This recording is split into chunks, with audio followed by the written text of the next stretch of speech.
This is my week 12 video review of The Treasure of the Sierra Madre. We discussed everything about the movie. First thing you gotta know is the movie was made in 1949 by John Huston. Setting was in the 19th century. It was a good representation of the themes that we have discussed and read in the class and in our text. The film is considered a historical resource. A little background: the three main characters is Curtin, Howard, and Dobbs, and using our current in-depth kaleidoscope lens, we can look at each three through different thematical themes of the economic, cultural, and political lenses through our compass.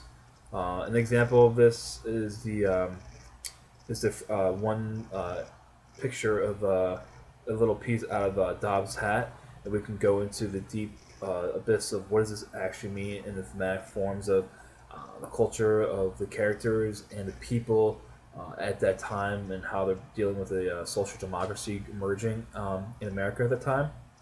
And then also we looked at the semiotic signs by looking at a picture of just Dobbs and a rich guy in the background of a marketplace.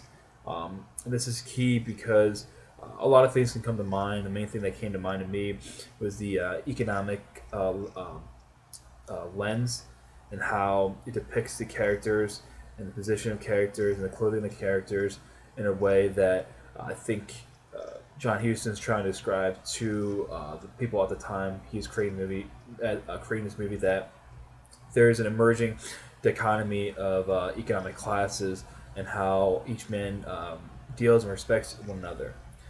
We also discussed the relationship about what these characters represent, and I kind of relate this to when week 9, nearing the precipice class, and how we contrasted the progress through pictures. An example is we looked at pictures of like two children. One was all about three or four children working in like a coal mine, while there's another picture, a couple children from upper class means relaxing and taking a photograph. I think it's a perfect example because we see how these characters in the movie depict the different type of economic and cultural landscapes or purported discourse in that time period.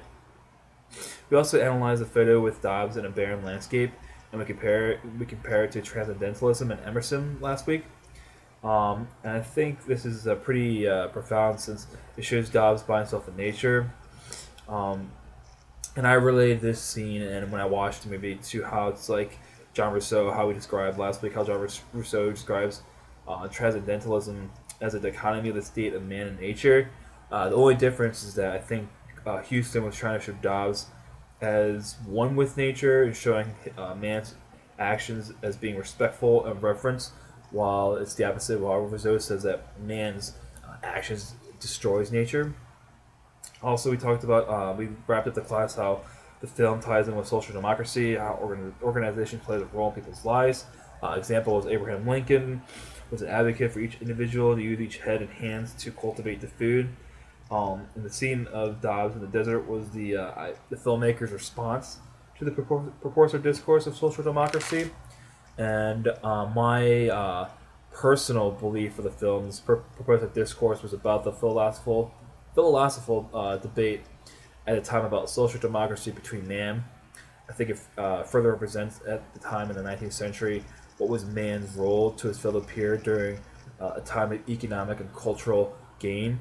And I think Huston's really trying to make people think of what cost do each person try to get a higher standing in the economic and cultural landscape at the expense of their fellow man. And those are my main points for this week.